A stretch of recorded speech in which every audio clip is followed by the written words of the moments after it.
Sympathy for Sarah Huckabee Sanders after being roasted by Michelle Wolf because Huckabee Sanders dares to wear a smoky eye makeup. Sympathy for her is pretty much worn off at this point. And that was on full display at the White House press briefing on Thursday. Obviously, Sarah Huckabee Sanders had walked into that room knowing she was going to get some kind of question regarding Rudy Giuliani's admission the night before that, yeah, Donald Trump totally paid back Michael Cohen for those Stormy Daniels payments. So what? Yeah, that's basically admitting that the president committed a crime. So Huckabee Sanders walked into that press briefing knowing somebody's going to ask me about this, and I'm going to have to give some kind of answer.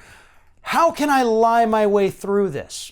Well, as it turns out, she didn't have to lie because nobody in the White House tells Sarah Huckabee Sanders anything. Take a look at her answer when asked directly about Rudy Giuliani's admission. Here it is. Just to clarify, when did you specifically know that the president repaid Mr. Cohen for the $130,000? You personally? The first awareness I had was during the interview last night. Major. Sarah Huckabee Sanders didn't know.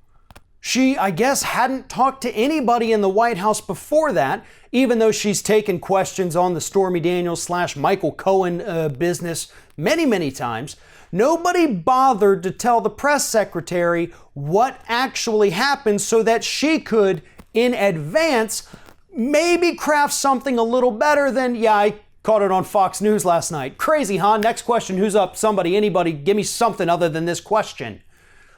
Sarah Huckabee Sanders gets her news about what's happening in her own office the same way all the right-wing trolls out there get their news, by watching Fox. Shouldn't we expect a little bit better from the press secretary for the White House? Shouldn't somebody in that office be explaining to her what's going on? Or does she just sit there in her office all day wondering how in the hell she's going to face the press one more time? What lies can she tell? What BS can she sell? Instead of going out there and saying, excuse me, hey, guy down the hall, what's going on in the White House? Maybe somebody, anybody give me a little news so I can prepare for this crap? Had she not been such a horrible human being from the start of her tenure at the White House, you might actually have a little bit of sympathy for her. But when you make the conscious choice to go out there every single day and lie to the American public, I have none whatsoever empathy for the fact that nobody in that White House is telling you what's actually going on.